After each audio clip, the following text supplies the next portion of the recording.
messieurs, bonjour. Bienvenue dans ce nouveau rendez-vous de votre émission. Et merci de vous savoir très nombreux devant vos postes et téléviseurs sur YouTube, dans Safosi TV et sur la chaîne BDJ, que nous nous intéressons à Maître Tomate pour parler de consommer un aliment propre pour ne pas tomber victime. À qui je dis bonjour Maître Tomate. Bonjour maman journaliste. Maître Tomate, on s'est présenté encore pour nous s'il y a moyen pour un rappel pour nous. D'abord, on appelle Simbote, naba téléspectateurs Nabiso, naba client, il y a Gastronomie 85, ba client, il y a Maître Tomate, Oyo, bazo continuer pour ça la confiance na Maître Tomate, na Gastronomie 85. Vraiment merci. Malobaïza kozanga ngai puisque nazo mona ba papa mikolo, ba maman mikolo, femme de valeur, ba papa ya poids, voire même professeur ya ba université, tozo mona ba konzimine ne ya mampinga, tozo mona toute tendance confondue, bazo kimela place oyo bazo kuta elubu ya solo, bazo kuta makambu ya sika na mushi croisement mushi na Nyangwe en diagonale na Izipa. Je crois bien Makamboueze Belé.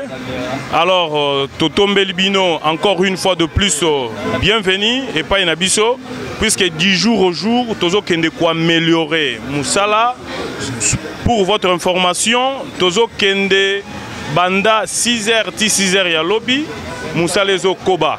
Ceux qui botali na bililingi pour comprendre que Maître Tomate 10 jours au jour, Toza comme matin escalier, Tozo man. Pour la mutuna mutusu, Maître Tomate, Tomoni en Gastronomie 85 chez Maître Tomate, Tomoni bon côté banderole o.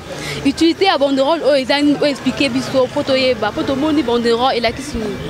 Tokomi lutte contre le choléra.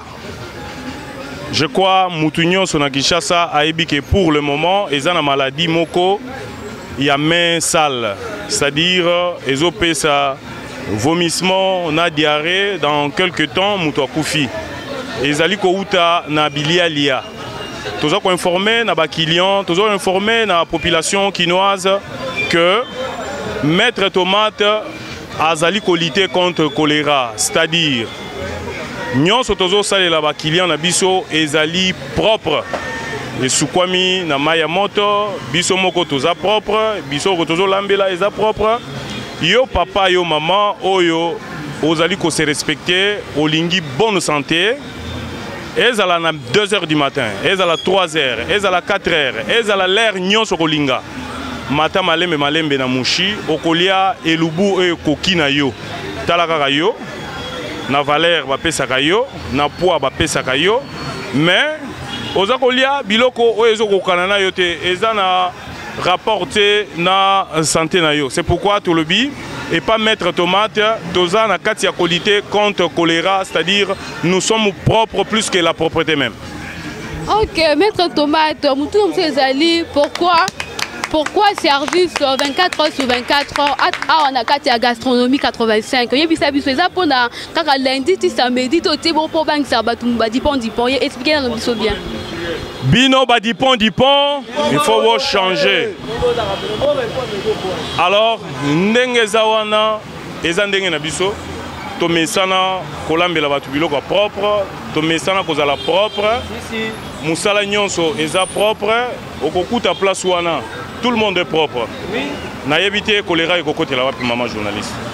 Choléra est en place et cocotte la terre puisque et l'ubu tozo sala, biloko nyonso tozo sala, eza bien présenté, eza propre, tozo sokola on a maille, tozo assaisonné en propre, tozo sokola na ba vinaigre, je ne sais pas place nini choléra et cocotte là. C'est pourquoi tokomi wana lutte contre le choléra. Mais pourquoi alors service 24 heures sur 24 heures au service du client? Et ça par rapport à Yannin, est-ce que aussi pour la robane du sabatou, tout ça pour la recevoir le sabat client d'ao? Merci pour la question. Tellement que tozaki ko kangana minuit, tozo kangana 23h, batu bazo poussana toujours ko toke biso. Ba dérangement eleki. Tozo zo batu ya ipen, biso toza na lingwala. Tozo zo batu ya musika, batu ya ba quartier 1 bazo ya. C'est ainsi que tolobi to chango 24h sur 24. C'est-à-dire biso tozo lamba l'air nyonso. Soko yé na minuit tozo lamba. Soko yé na 6h du matin tozo lamba. Et puis biloko est pas mettre tomate et là la raté. Na gastronomie 85, biloko ila la kate, tozo lamba. C'est-à-dire okozwa plat à chaud. Ozo biloko nyonso eza ya moto. Donc c'est pourquoi tolobi bon. Biso tokanaki kocha 24h sur 24. Ba client bango moko, ba poni biso to sala nini. C'est pourquoi tolobi tokomi 24h sur 24. Tozo fonctionner 24h sur 24. Ba dipon. Il faut pas changer. Puisque jusque là Batou, Baza, Kochaba kiosque par-ci par-là, Namouchi, comme la maître tomate. Je crois, Nasuka, Tokolobela, Oboyeba, Sokoluzo, Luka maître tomate, référence et Zanine. Merci. Ok, maître tomate, au lobby, vous avez Colamba, un stock moutaillé, un coup de tableau qui est disponible. Est-ce que Ernie Bobandara vraiment Colamba et là, sur la nuit, Colamba, Minaton, bon, Milo, pour atteler Moutaroya, pour réchauffer un auto, Bolabaka, vous expliquer bien pour la bateau de la Merci maman Peggy. Tozan a l'air tolamba raté. Biso tozo lamba na 6h du matin. Tozo lamba na minuit. Tozo lamba na 4h du matin. C'est-à-dire équipe yonde ozo mona Zandambu, batu musu bazali. C'est-à-dire tolamba ka l'air nyonso. Je crois ba kina na biso baza ba témoin puisque bazo kuta biso l'air nyonso tozo lamba. Tolamba ka lamba. Ba dipon. Il faut pas changer. Alors tozo lamba na l'air nyonso. Keba yo mutu ozo kende talaka valeur na yo. Moi si kitoko lora yo. Mobile kitoko lora yo. Ozo lia biloko na sachet. Bazo kende ko servir au biloko yebi place bazo lambela ngote. Mais biso tozo lamba biloko eza polele. Biloko eza polele. Yo moko bazo kangelo shawarma yo moko zotala. Bazo kalingelo samuso zotala. Bazo selo soit likayabu soit quoi que ce soit ozo tala. Mais bazo ko lukela yo obi bon une chose. Na kati ya kolia bakoki kopesa kindoki. Nakosi. Bakopesa kindoki na kati ya kolia. Na kati ya kolia okoki kozwa cancer, okoki kozwa obésité, okoki kozwa maladie ya ndenge na ndenge. C'est pourquoi na lobby en bref na critiquer mutute. Na lobby boya na gastronomie 85, croisement Nyangwe Mushi, bokokuta batu nyonso baza très propre, ba produits tozo utilisés, ba bio naturel. Tels que tomates crues, toza boyena ba chou paumé, toza na ba carottes, tozo utiliser ba produits naturels à la place il y a ba produits chimiques. C'est pour votre santé et c'est pour votre avantage. Merci. Maître tomate, la carte gastronomie 85, je vais mettre tomate. Spécialité la ville vraiment, Zanine, Obeta moi c'était ce qui m'outoyait. Ah bandé ni lui ça ma colamba expliquer. Ok.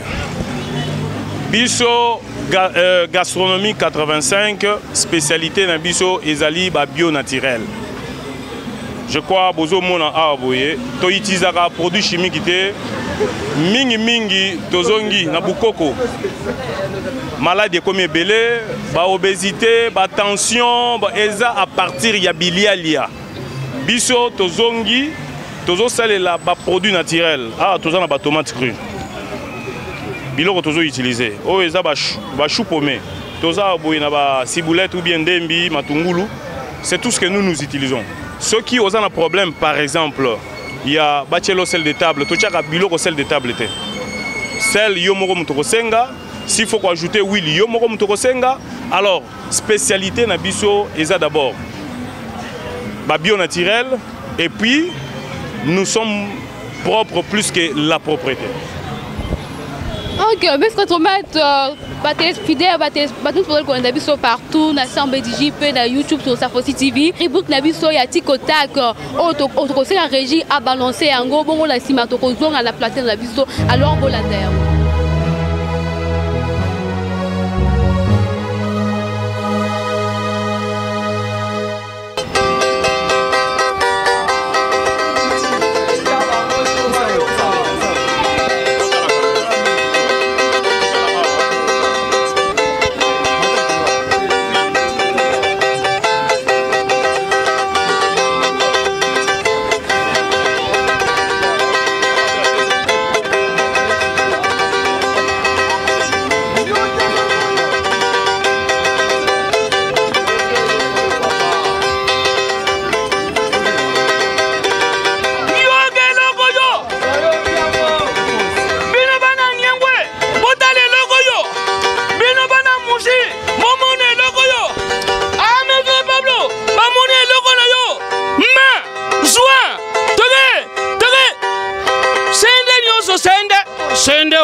nino Samusa etonda nino Nyonso nyonso sende Mama sende Biso nyonso sende Tule sende sende Biloko nyonso sende Shawarman sende Mayonnaise sende Friti sende o Mbala nyonso sende Yo yo yo Senda nyonso sende Bongo ye metri bablo azana nino Tule sende Botika biloko go sude o sende Botika biloko go sude o Salango na motema o Motema malamu o Motema go kita o Zalapio Shosho moto Mbangu pema o Babla sala kamalembe o Tomato Na usome kwa Sende Sende o Nani na usome kwa Luma Sende o Shawarmano Ezana nino Shawarmano Bu buleto Bu Sa Samusa Tigita Bonjour à tous, moi c'est Gaëtan Tomate. Donc on a le Belara par rapport à Maître Nabiso Tomate. On a Maître Nabiso à former Biso. Donc na minute où on a Gaëtan. Nous avons un ingénieur, informaticien, mais on a commis Maître cuisinier par rapport à Maître Tomate. Donc tout le monde a d'être na mouchia ou à te ébaïter que oui t'es. Si le lot, tout le monde a des frites, des saucisses, par rapport à Maître Tomate. Maître Tomate a une idéologie, il y a une mouchi. Tout le monde a parti par là, takeaway, la gastronomie 85 et pas Maître Tomate, toujours leader. Donc il y a une on a les frites, on a des frites d'ici, mais on a des frites, on a des grosses anytime on a les frites. Donc yo ye bigara na lobela toujours du pont il faut pas changer yo ye pas na biso zuma loko moko boye ka si silva relaxa Samusa mais osuki awa eza pas Maître Tomate yende leader biso to na simana ye comprendre na bonne sanité grand pote mère l'état maman Berg toujours likolo secrétaire général toujours likolo donc ici chez Maître Tomate nous sommes toujours ensemble avec lui. Toujours l'icolo, bye. Na bonne sanité, Anita comme Thibaut Poule en Londres. Na bonne sanité, maman Rosier, mon épouse, donc mon thème. Na bonne sanité, Glody Tomate, Manix Tomate, Yemoko Maître Silva Samusa Tomate. Tous nos amis de Tomate, na pesi bino mote bana lingwa bana mushi bana commune Kinshasa bana bandal bientôt la gastronomie 85 na kata bandal donc boko sentir boko sepela Maître Tomate azoya la bino idéologie Samusa à la viande avec pimenté bo sanate na bon marché pe tozoya bana bon marché tout bo banga te biso tout doko ya kuna na pesi bana na ngai d'abord biologique na pesi bango mbote Bipai Bazali, Beni Masengu, Plamedi Odia, Ani Lumu, Plamedi Josué Nshimba. Alors, en entre-temps, on a pensé les sous-mbote, na ba collaborateur nanga ignonso, Gaïtin, Josué, Glody, Sylvain Mabanga, Ledo l'herbivore, Manix. Donc, basé Belé, Nazana Bangwe Belé, na chère épouse Nangai, Mama Berthe Mbalabou, na Batunion, Oyo, Nazo collaboré na Bango, Oyo Bazo Salake, Maître Tomate, Azala toujours, Nakomata. Mais, et là, comme on dit, Tozo le Belana Bato, Bazo imité Maître Tomate. Jusque-là, Bazo Komakarate. Biso Toza Musika, Bazo Salabilo Komoko, il y a Kokomisa maladie en maladie na population. Or, biso tozo lutter contre ba choléra, contre ba cholestérol, tozo lutter na makambo ebele. Bango bazo sala le contraire ya biso. Alors, bino ba client, ba tubazo lia ba consommateur, il faut botimbela. Moi si kitoko le roi yo, mobile kitoko le roi yo. ozolia miyoyozo bimayo na zolo likolo biloko moko boye zangatina yaka ezala minuit ezala 1h du matin ezala 6h ezala l'air nini na gastronomie 85 na mushi nyangwe okokuta ba bogar ba garçon moko kitoko bana basi moko ya bien tozolamba biloko kitoko na moins cher peut-être ozo kansake toza cher te toza na ba prix moko abordable. Alors venez, nous sommes là à votre service 24h sur 24. Merci, bye.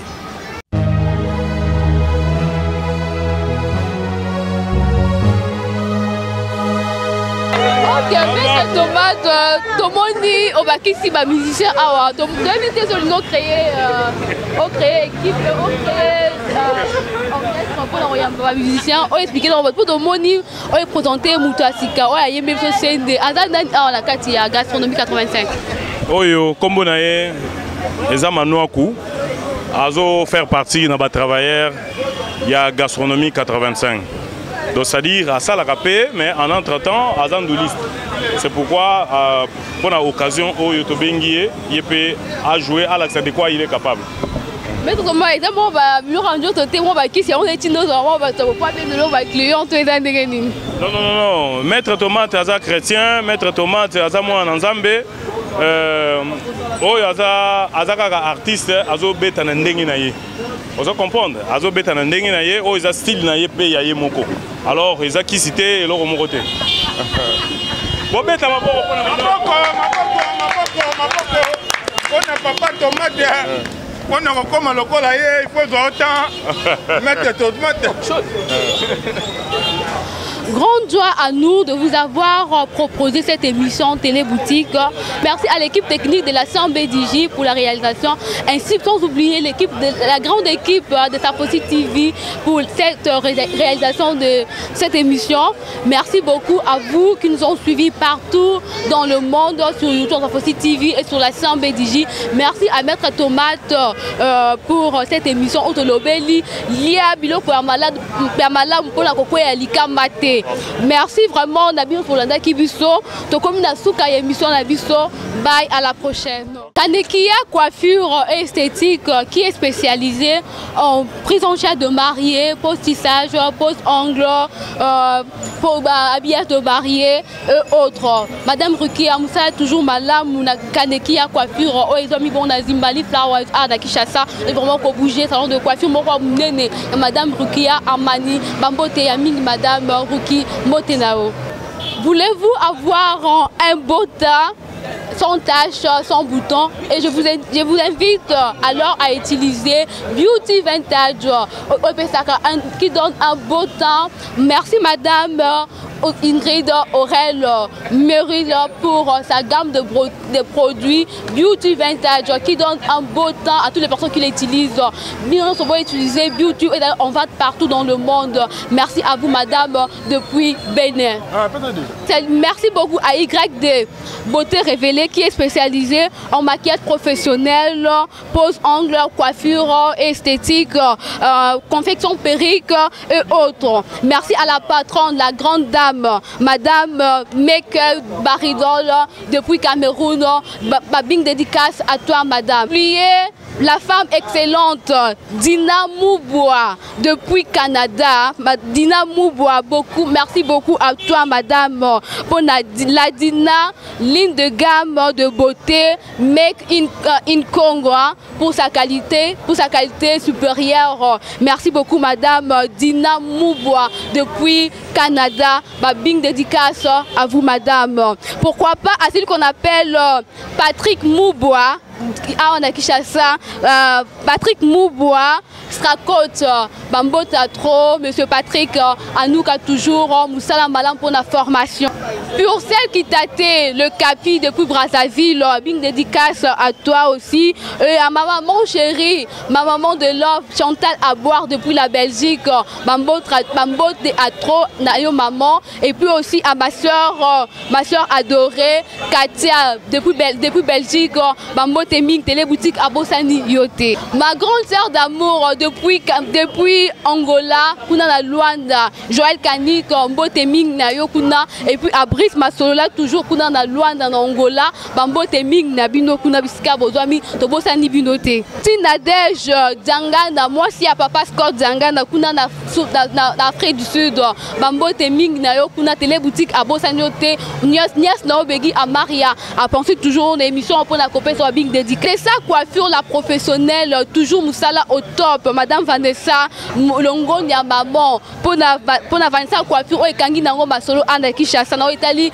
pose la lace frontale ana Kinshasa Vanessa coiffure pour la telle français de Marie là toujours au top, Madame Vanessa Mbote Ming na yo bisika ozwami ana Kinshasa. Pas ingénieur Iris Nyota mwandi munene na télé boutique na YouTube na Safosi TV Mbote Ming na yo bisika ozwami. Sans oublier Yemo comme mon grand frère propre Gérardis Bolongi ingénieur munene na famille Mbote Ming bisika ozwami na ngonga. Kamale boss de boss balobi Magic Theatre et kanga nango ba solo ya imprimerie ana Kinshasa secteur Kamale Mbote na bisika ozwami Magic Musa toujours au top Mbote télé boutique abo sanité Yemo comme mon grand frère propre Steve moi le cœur de maman Nadège Mbote Ming bisika ozwami biso na ngonga o Mbote no yangwana begi amaria abo sani yote. Monsieur Guillaume de Fly CAA oui Musa toujours malam Fly CAA Longo na Yomoko type boss de boss grand marketeur grand monsieur bing dédicace na yo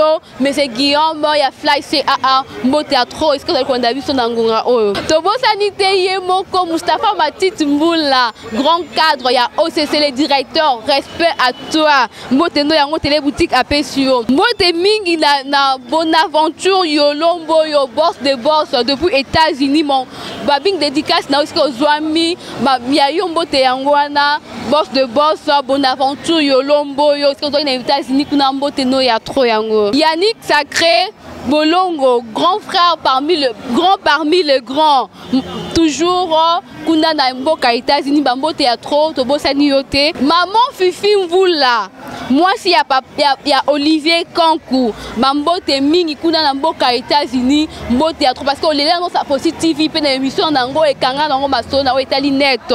Maman Fifi Mvula, moi si ya papa Olivier Kankou kuna na États-Unis Mbote mingi na yo yango. Maman Charlotte Ngoma maman d'amour, maman moko ya malamu kuna na États-Unis, maman moko ya bolingo, maman na biso ya bolingo ya malamu, Mbote no mingi yango yo tobosani yote kuna na États-Unis, Mbote ya trop maman na biso Mbote no yango. Babing dédicace aussi na Yemoko Dick Chubré Massamba kuna na Allemagne, le grand parmi le grand Dick Chubré Massamba Mbote ya trop c'est que ozwami. Salut à toi mon grand, à toi mon grand, mon frère d'amour, boss de boss, Fred Hardy Massamba, Mbote ya trop kuna na Allemagne toujours, Mbote no yango to bosani yote télé boutique à penser toujours parce que vous êtes toujours fidèle à Safosi TV, Mbote no ya trop yango.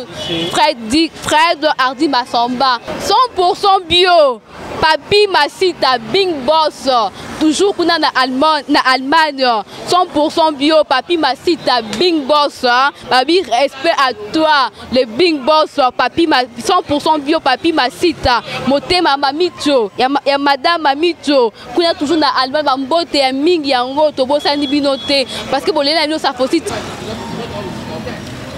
Pona kozwa l'un de beauté moko ya original mafuta ya solo mafuta oyo etaka loposo kitoko place ezaka moko et pas Anastasie Dayanzi kuna na Majesta toujours lopo mwasi kitoko la bois noire respect à vous la grande dame la femme excellente Mbote ya trop kuna na Majesta Anastasie Dayanzi Mbote na oyo ya mingi ya munde que le Bing Court na masolo ya kacho Mbote ya trop boss de boss que le Bing Court leader Mbote no yango télé boutique à bosani yote ngolu moi si ya papa nyono kuna toujours na kati na Londres Mbote ya mingi est-ce que ozwami kuna parce que lela no Safosi TV to bosana ka yote tango nyonso Mbote la grande dame Agnès Ngolu. Richard Sita Bafouanga boss de boss kuna na France Mbote no a trop babing dédicace boss de boss Richard Sita Bafouanga Mbote mingi parce que les gens Safosi TV Mbote no kuna et si kozwami kuna na mboka Kaya France. Odingola qui traite la peau, hein, pour les maladies tout la peau. Docteur Richard, Balobi Longonia, docteur pour la solution la peau. Vincent Kizemba, Bambote Ming, il se dans Kaya France. Mais la maman Brigitte Lusamba, toujours en France, Bambote Ming, na yoske ozwami. Nakanja, moi si Amundele, Bambote Ming, toujours dans Kaya France. Babing dédicace, Madame Gina. Kanja, moi si Amundele. D'avoir sur votre émission Télé Boutique, c'est un grand plaisir pour moi de vous proposer cette émission. Abonnez-vous massivement dans YouTube, dans Safossi TV.